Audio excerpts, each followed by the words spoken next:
The golden savannah stretched endlessly beneath the scorching African sun, a vast expanse of dry grass and scattered acacia trees that had witnessed countless stories of survival, struggle, and the raw power of nature. In this unforgiving landscape, where every creature fights desperately to endure another day, there existed a tragedy unfolding in slow motion, a mother lion and her cub, fighting against impossible odds, their bond tested by pain, hunger, and the relentless passage of time. For nearly 2 weeks, the mother lioness had been immobilized by an injury that would have seemed minor in the human world but proved catastrophic in the wild. A deep wound lacerated her hind leg, an injury that had occurred during a violent territorial dispute weeks earlier. What started as a manageable wound had become infected, the flesh around it swollen and inflamed, discolored by the infection that spread steadily through her tissue. With each passing day, the swelling worsened, the pain intensified, and her mobility diminished further. The infection had reached a critical stage, and she could no longer walk, let alone hunt. Her once powerful body, built for speed and predation, had been reduced to near helplessness. Beside her lay her young cub, barely old enough to be fully weaned, still dependent on its mother for survival, protection, and the knowledge of how to navigate this brutal world. The cub was underweight and weak, its ribs visible beneath its tawny coat, a testament to the hunger they both endured. For days, the mother had not been able to hunt. She could not move more than a few painful steps before the agony in her infected leg forced her to collapse back onto the ground.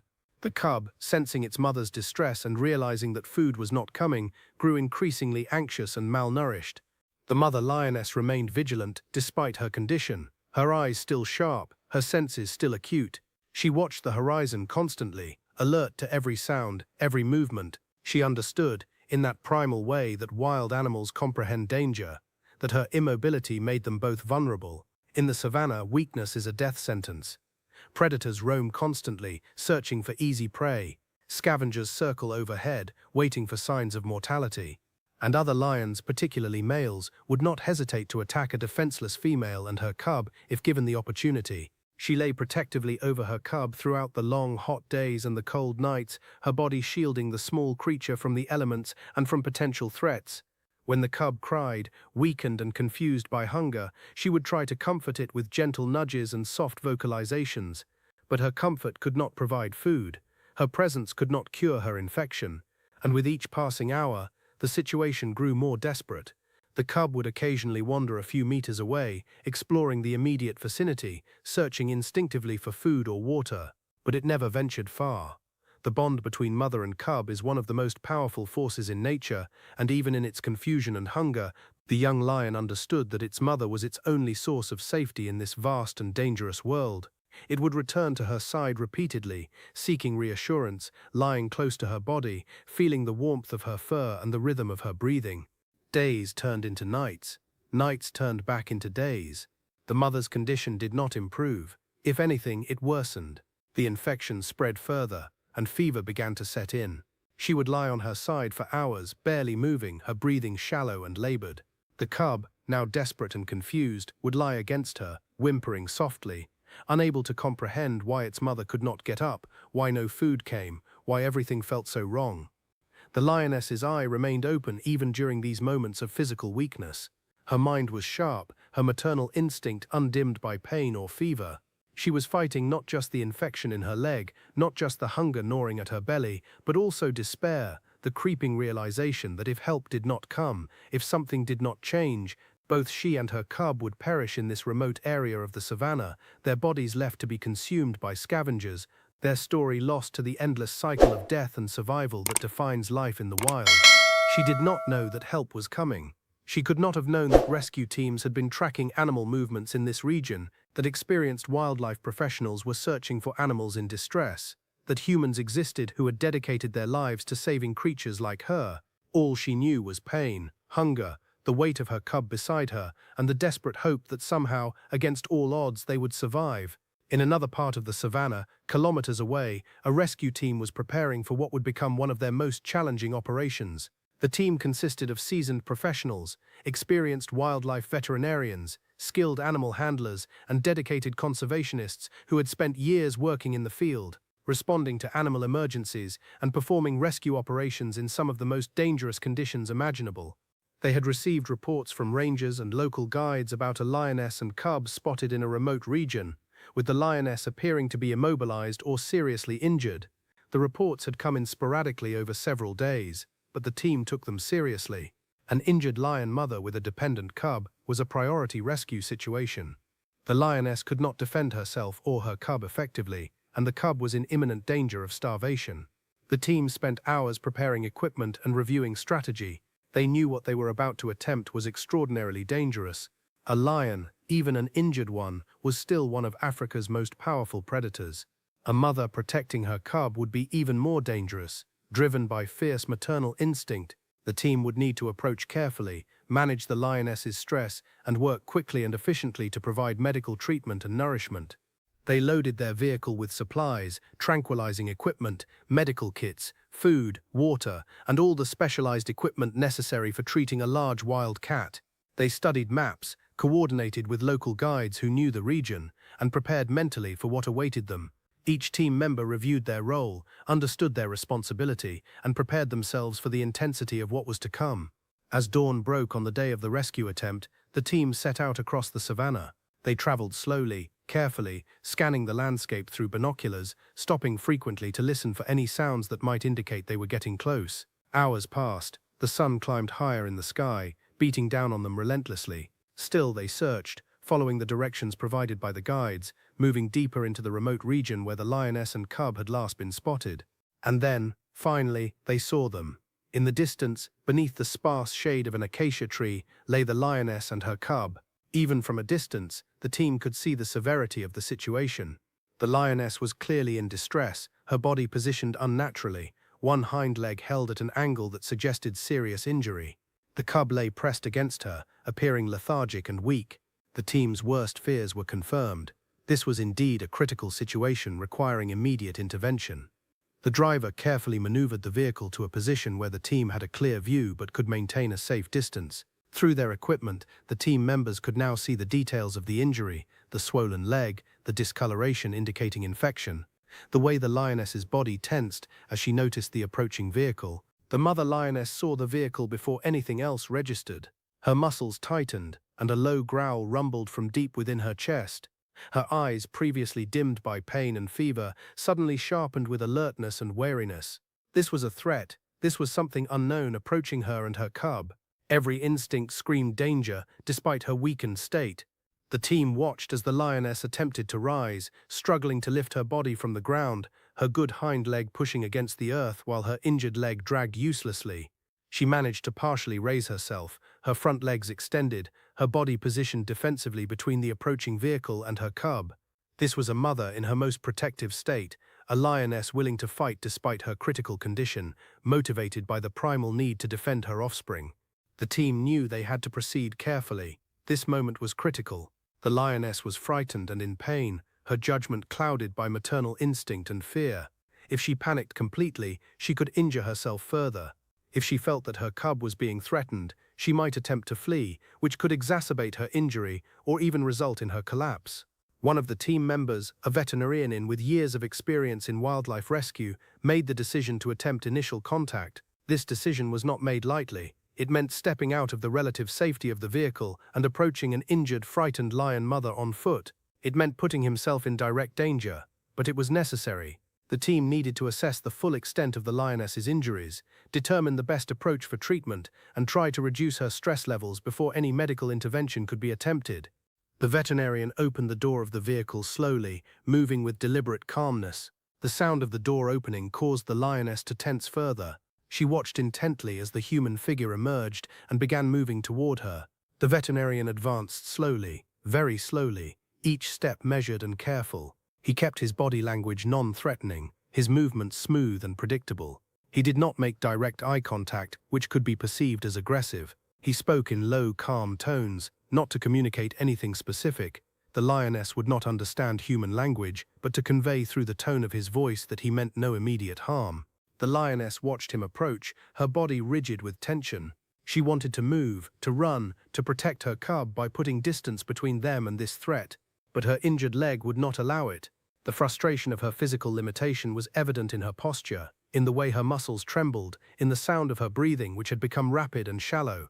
The veterinarian continued advancing, getting closer with each careful step. He was now perhaps 20 meters away from the lioness, close enough to begin assessing her condition, but still maintaining a distance that he hoped would prevent immediate attack. The lioness growled, a deep, rumbling sound that carried a clear warning. "Do not come closer. Do not touch my cub. This is your final warning."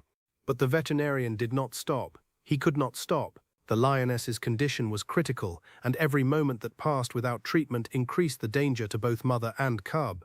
He continued forward, slowly, speaking in those low, calm tones, his movements deliberate and non-threatening. The cub, noticing the stranger approaching, pressed even closer to its mother, seeking her protection.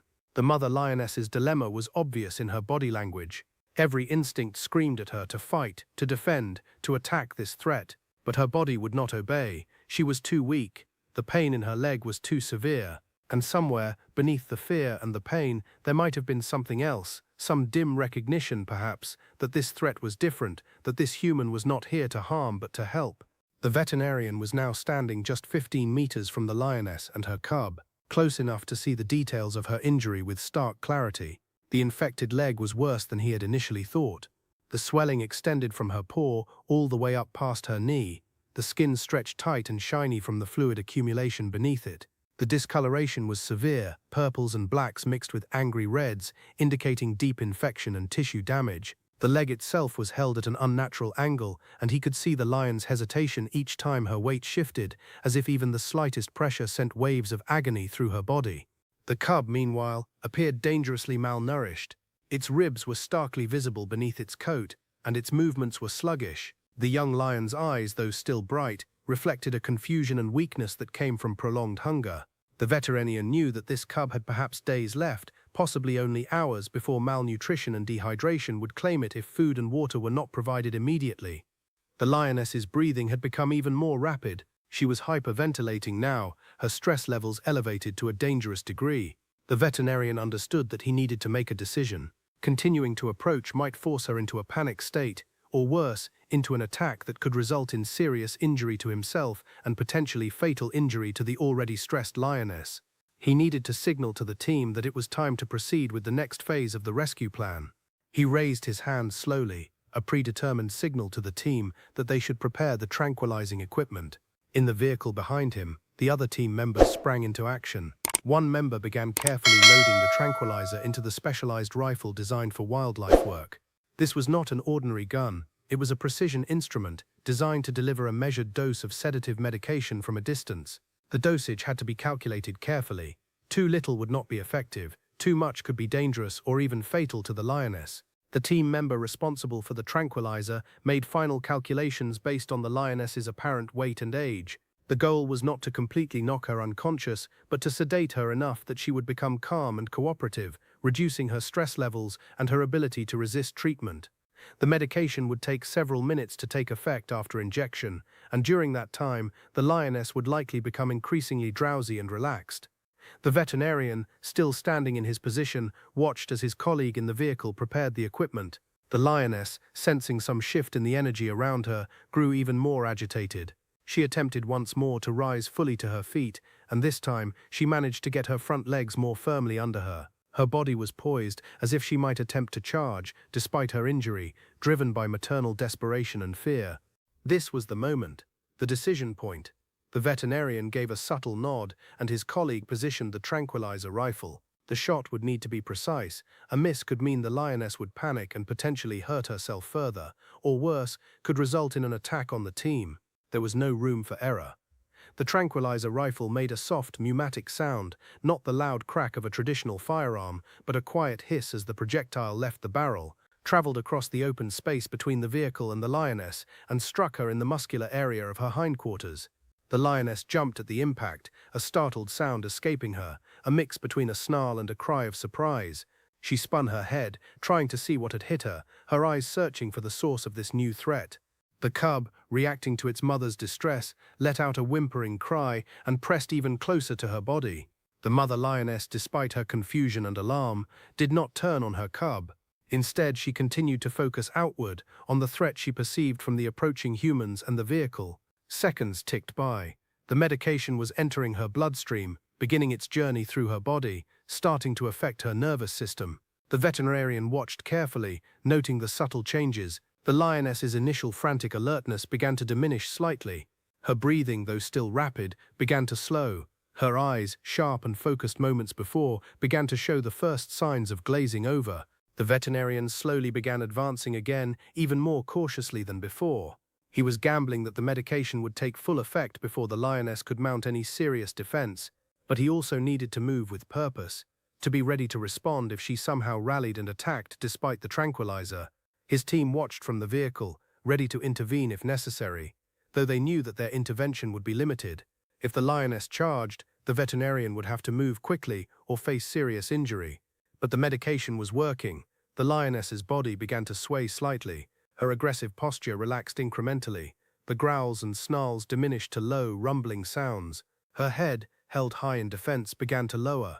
Her eyes, though still open and aware, took on a distant quality, as if she were watching everything through a fog. The cub, still pressed against her mother, seemed to sense the change. The young lion's anxiety did not fully disappear, but it diminished. The mother's tension had been a feedback loop. The cub's distress fed the mother's protective aggression, and the mother's aggression reinforced the cub's fear. With the mother beginning to relax, the cub also began to calm, though it remained hyper-vigilant, watching the approaching human with wary eyes. The veterinarian was now just 10 meters away. He could see the fine details of the lioness's condition with terrible clarity. The infected leg was even more severe than he had thought. There was oozing from several points where the infection was so advanced it had begun to break through the skin. The tissue around the infection site had a sickly appearance, and he could smell the unmistakable odor of advanced infection, a sour, acrid smell that indicated bacteria had established a significant presence. The lioness watched him approach, her body now deeply affected by the tranquilizer. She made no move to attack, made no move to rise. Her body had gone quite slack, though her eyes still tracked his movement. He was close enough now to see the pain even in her medicated state, the subtle tension around her eyes, the way her breathing still caught occasionally, as if phantom pains were shooting through her injured leg. The veterinarian continued until he was standing directly beside the lioness and her cub.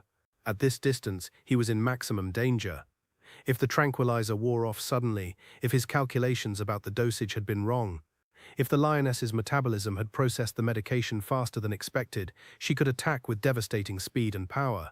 But he was committed now. The work needed to be done. He carefully extended his hand, moving with absolute slowness, and gently touched the lioness's shoulder. Her eyes widened slightly at the contact, but she did not react violently. The sedative had done its job. She was aware but unable to mount an aggressive response. The veterinarian moved his hand along her body, conducting a preliminary physical examination, assessing her overall condition beyond just her injured leg. The lioness's body was warm to the touch, warmer than normal, indicating the fever that had accompanied her infection. Her breathing was shallow, her heartbeat rapid, stress responses that would hopefully diminish as the tranquilizer took fuller effect. Her muscles, normally firm and powerful, had lost some of their tone, evidence of the days she had spent immobilized, unable to move or exercise. The veterinarian's attention then turned to the infected leg. He approached it carefully, speaking softly the entire time, trying to keep the lioness as calm as possible. He ran his hand along the swollen tissue, assessing the temperature, the consistency, the extent of the swelling. It was hot to the touch, the heat of infection, of inflammation, of the body's immune system fighting against an overwhelming bacterial invasion. The cub watched this entire interaction with enormous eyes, its small body tense despite its mother's sedated state. The young lion did not understand what was happening, could not comprehend that these humans meant help rather than harm. All it knew was that a stranger was touching its mother, that there were strange vehicles and strange sounds, that everything about this situation was wrong and frightening. The veterinarian, having completed his preliminary assessment, stood and signaled to the team in the vehicle. He held up his hand in a specific gesture, a signal that they should prepare the mobile clinic and bring out the medical supplies. The team's second phase of the rescue was about to begin. They would need to treat the lioness's infection, provide fluids and nourishment to both mother and cub, and make determinations about whether either of them would need to be transported to a proper veterinary facility for more intensive care. The rear doors of the vehicle opened, and 2 more team members emerged, carefully carrying medical supplies, IV fluid bags, food and water. They moved with the same deliberate slowness as the veterinarian, not wanting to startle the lioness, not wanting to disrupt the fragile calm that had been established. Each team member had a specific role to play. One was responsible for administering fluids and initial wound treatment. Another was responsible for monitoring the lioness's vital signs and ensuring that the tranquilizer dosage was appropriate and that she remained stable throughout the procedure. The team members set up a makeshift medical station around the lioness and her cub. The sounds of their work, the crinkling of medical packages, the soft sounds of equipment being arranged, filled the savannah air, sounds that did not belong in this wild place, sounds that spoke of human intervention in the natural order. The veterinarian carefully began to examine the infected leg more thoroughly. He could see the source of the original injury now, an old wound that had healed improperly and then become infected.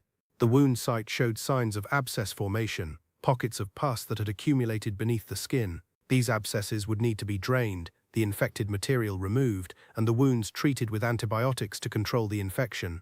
As the veterinarian worked, his colleague began setting up an IV line in the lioness's leg, inserting a catheter with practiced efficiency and attaching a fluid bag. The saline solution would begin to rehydrate the lioness immediately, addressing the severe dehydration that had accompanied her days of immobility and reduced intake of food and water. The fluids would also help to stabilize her condition and provide the medium through which antibiotics and other medications could be administered. The lioness remained sedated throughout this process, though her eyes continued to track movement around her. The tranquilizer was working perfectly, keeping her calm enough to accept treatment while maintaining enough awareness that her basic vital functions remained stable.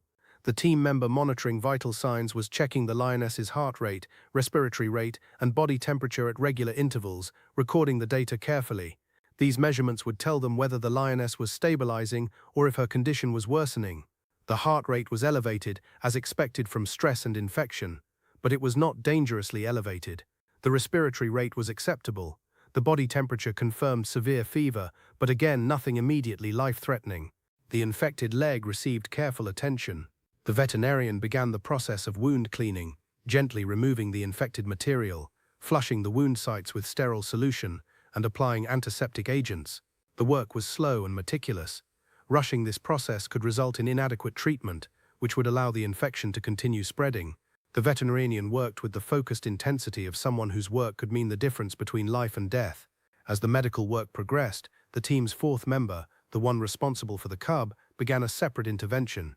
The young lion was desperately malnourished and dehydrated. The team member carefully brought forward a special formula, not raw meat, which the cub might not be able to digest in its weakened state, but a high-calorie, easily digestible food specifically designed for animals recovering from malnutrition. The team member approached the cub slowly, speaking in soft, gentle tones. The young lion was cautious but not aggressive. It seemed to sense on some level that it was being offered aid rather than threat.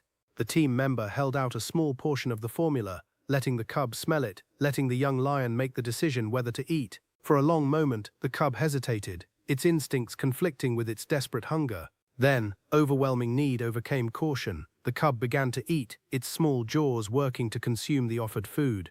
As it ate, the relief on its face was almost heartbreaking to witness. This was the first real food the young lion had consumed in days, the first true sustenance since the lioness had become immobilized. The team member continued to offer food in small portions, careful not to overwhelm the cub's digestive system. The young lion would need to be fed gradually. Its food intake increased slowly over time as its stomach adjusted to receiving adequate nutrition again. Too much food too quickly could actually harm the cub, causing digestive distress.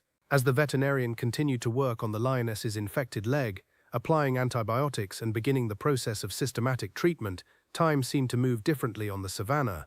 Minutes felt like hours. The sun, which had been climbing higher in the sky when they arrived, began its slow descent toward the horizon. The team worked with steady focus, aware that they were in a race against time, that the longer the lioness and cub remained in this exposed location, the greater the risks.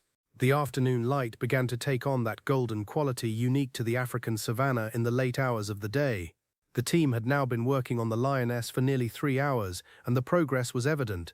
The worst of the infected material had been removed from her leg, the wounds had been thoroughly cleaned and treated with powerful antibiotics, and the IV fluids were making a visible difference in her condition. Her breathing had become more regular, less labored. Her body temperature, while still elevated, had begun to stabilize slightly. The immediate crisis had passed, though the danger was far from over. The veterinarian stepped back from his work to assess the overall situation. The lioness remained sedated but stable. The medication was still in her system, keeping her calm and cooperative, but he knew it would begin to wear off within the next couple of hours. Before that happened, he and his team needed to make critical decisions about the next steps. The question that weighed heavily on his mind was whether the lioness could recover in the wild, or whether she would need to be transported to a proper facility where she could receive ongoing intensive care. The infection was severe enough that it had progressed to a dangerous stage. The abscess formation indicated that the bacteria had been colonizing the tissue for an extended period, and while the antibiotics they had administered would help, they would not be sufficient on their own. The lioness would need daily treatment, regular wound cleaning, continued antibiotic administration, and close monitoring to ensure that the infection did not spread to the bone or into her bloodstream, either of which could prove fatal. The veterinarian consulted with his colleagues, speaking in low tones so as not to disturb the lioness. They discussed the options, weighed the risks and benefits of each approach. Leaving the lioness here, in the wild, after treatment would be ideal in some ways. She could recover in her natural habitat, with her cub, without the additional stress of captivity. But it would also mean leaving her vulnerable to re-injury, to environmental contamination of her wounds, to the possibility that she would not receive adequate rest to allow her body to heal properly.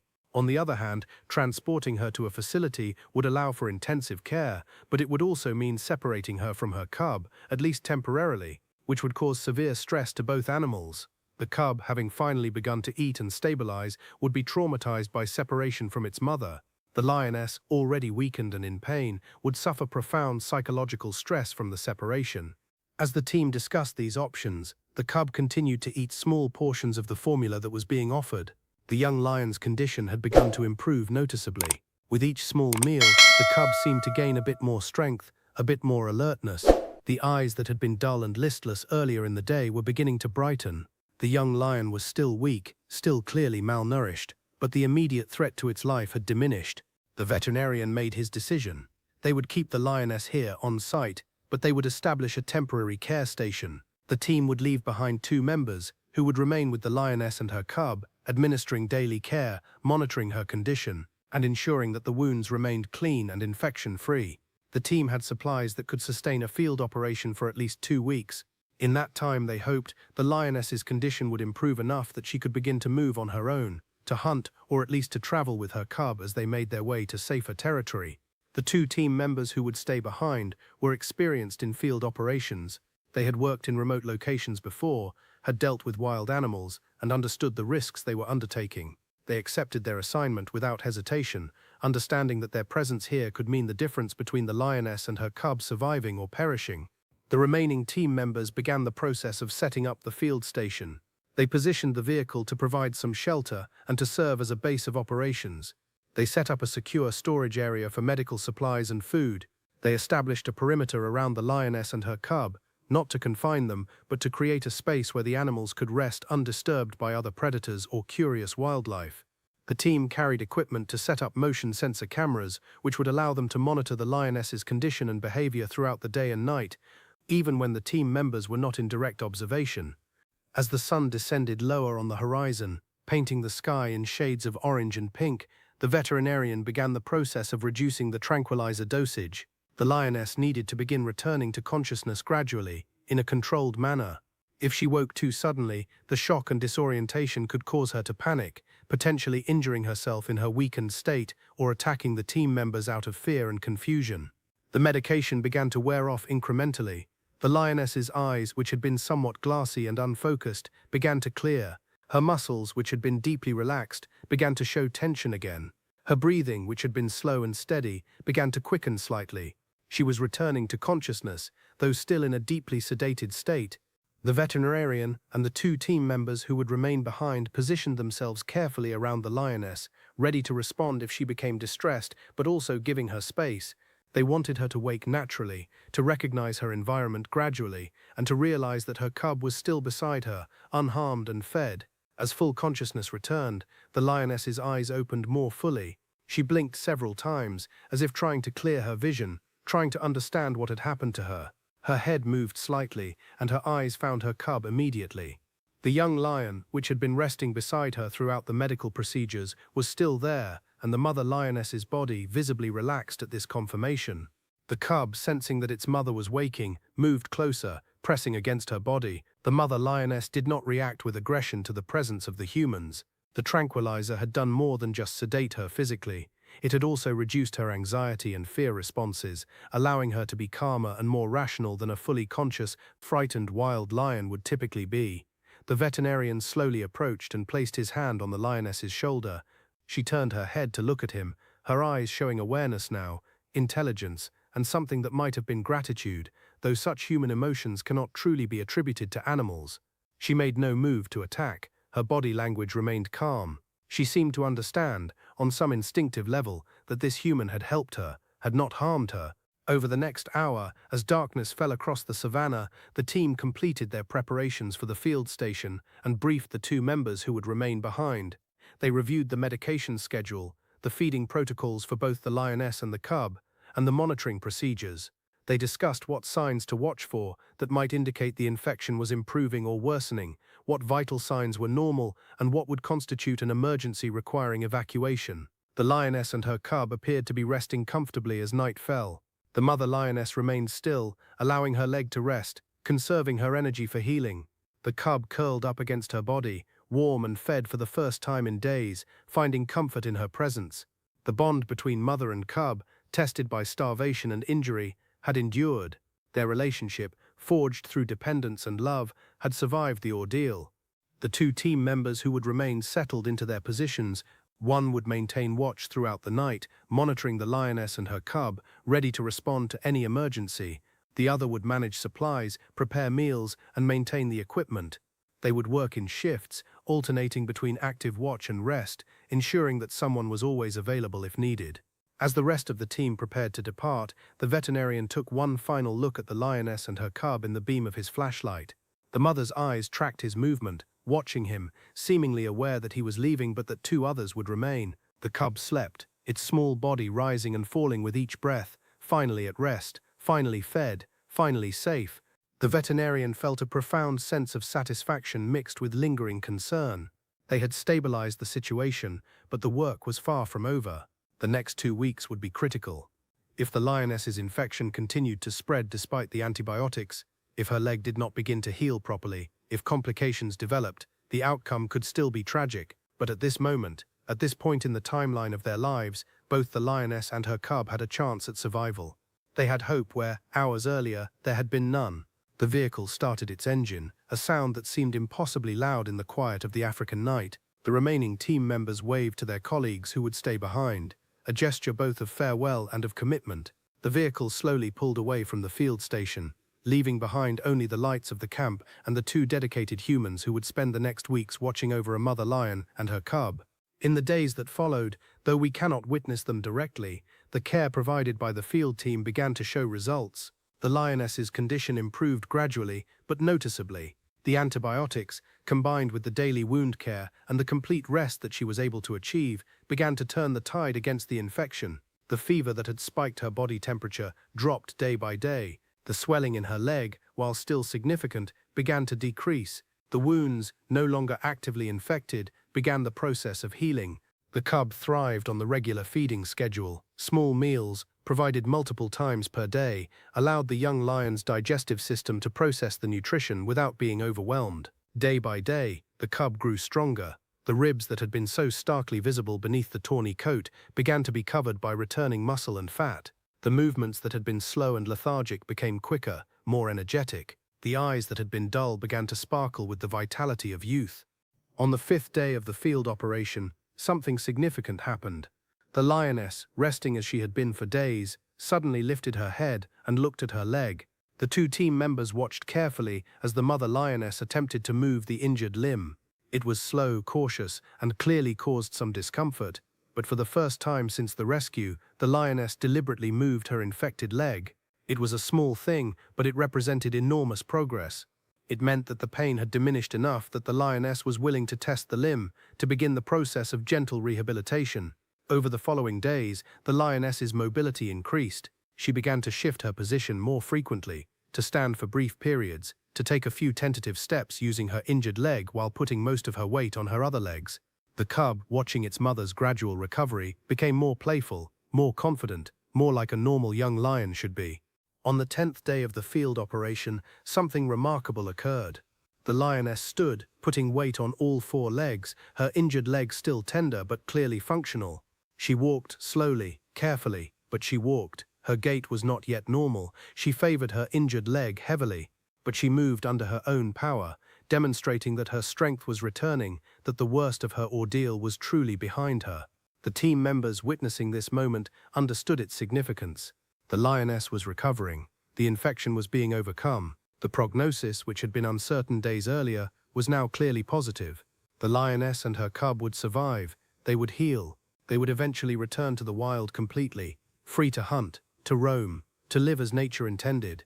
On day 12, the veterinarian and the main rescue team returned to the field station to assess the lioness's progress firsthand. When they arrived, they found a remarkably different scene from what they had left behind. The lioness was mobile, alert, and watching their approach with calm wariness rather than fear or aggression. The cub, now noticeably larger and stronger, played around its mother, displaying the natural exuberance of a young animal healing from trauma. The wound inspection revealed healing that exceeded the team's most optimistic expectations. The infection had been completely brought under control. The abscess sites were cleaning up beautifully. The antibiotics had done their job, and the lioness's own immune system, strengthened by proper nutrition and rest, had fought back effectively against the bacterial invasion. The veterinarian conducted a thorough examination of the lioness's leg, checking the range of motion, assessing the strength in the limb, and evaluating the complete healing of the wounds. The infection sites, which had been so angry and inflamed days earlier, were now showing healthy signs of new tissue formation. The swelling had decreased significantly. The discoloration was fading. What had appeared to be a potentially limb-threatening infection had been transformed into a recoverable injury. As the veterinarian worked, the lioness remained calm and cooperative. She seemed to understand, in that primal way that animals comprehend the intentions of those who care for them, that this examination was part of her recovery process. She allowed the careful palpation of her leg, the gentle range of motion testing, without resistance or aggression. The trust that had begun to form during the initial rescue had deepened over the days of consistent care and treatment. The cub, observing its mother's acceptance of the veterinarian's touch, showed decreased fear and increased curiosity. The young lion approached the team members with cautious interest, allowing gentle interaction, accepting food from their hands. The cub's transformation over 12 days had been remarkable. From a weak, frightened, malnourished animal on the verge of collapse, it had become a playful, curious young lion, displaying all the resilience and adaptability that wildlife demonstrates when given a chance at recovery. The team members discussed the next phase of the recovery. The lioness was healing faster than expected, which meant that the timeline for her return to full independence could be accelerated. While the infection had been conquered and her leg was healing well, she would still need several more days of antibiotics to ensure that no residual infection remained. She would also benefit from continued careful feeding, both for herself and for her cub, to ensure that they could build up sufficient body reserves to sustain themselves once they were returned to hunting wild prey. The decision was made that the field station would remain in place for an additional 10 days, bringing the total care period to approximately 3 weeks. During that time, the veterinarian would visit every 3 days to monitor progress, adjust medications as needed, and assess whether the lioness was ready for the final phase, a gradual return to independence in the wild.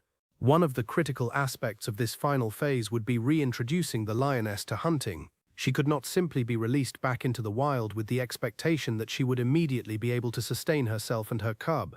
Her leg, while healing, would still be tender and would not have regained full strength. She needed to gradually rebuild her muscles, her confidence, and her ability to perform the complex physical activities required for hunting. The team brought with them supplies for a controlled feeding program. They would provide fresh meat, recently killed from wildlife that had been humanely culled for various conservation purposes. This meat would allow the lioness to regain her strength and to begin practicing her hunting instincts in a safe environment, where the outcome was guaranteed and the energy expenditure would be carefully controlled. The first feeding in the presence of the veterinary team was a significant moment. The lioness, initially cautious about feeding while humans were present, gradually overcame her hesitation. Hunger, combined with the familiarity that had developed over days of care, overcame her wild instincts to avoid humans.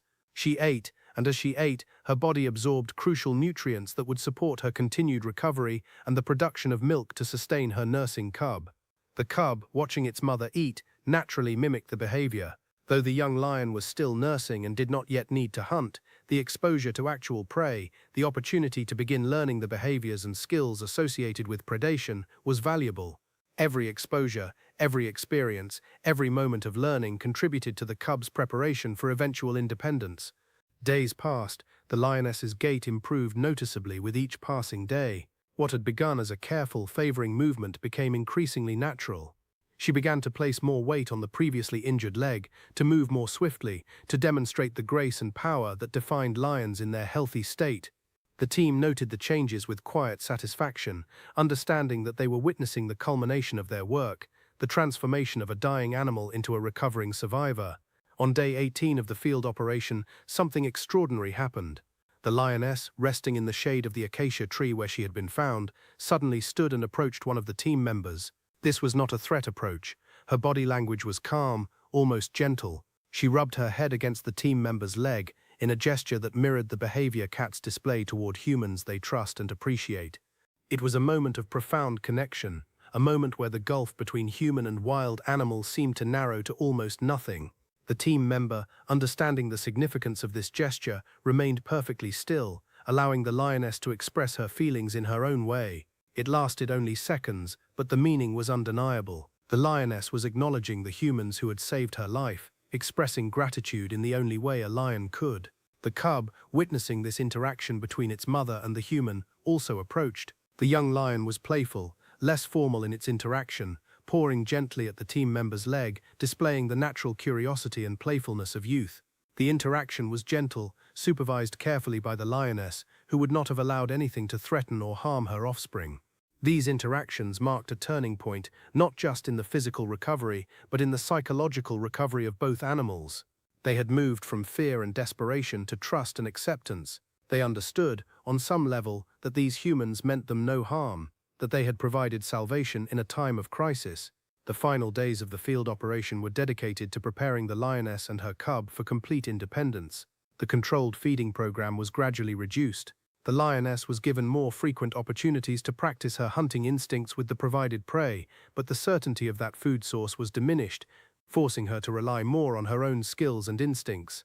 The cub, now significantly stronger and more active, was weaned more completely from the supplemental feeding program, encouraged to mimic its mother's hunting behaviors and to prepare for the transition to a fully wild diet. On day 21 of the field operation, as the sun set over the African savannah in a blaze of orange and gold, the veterinarian made his final assessment.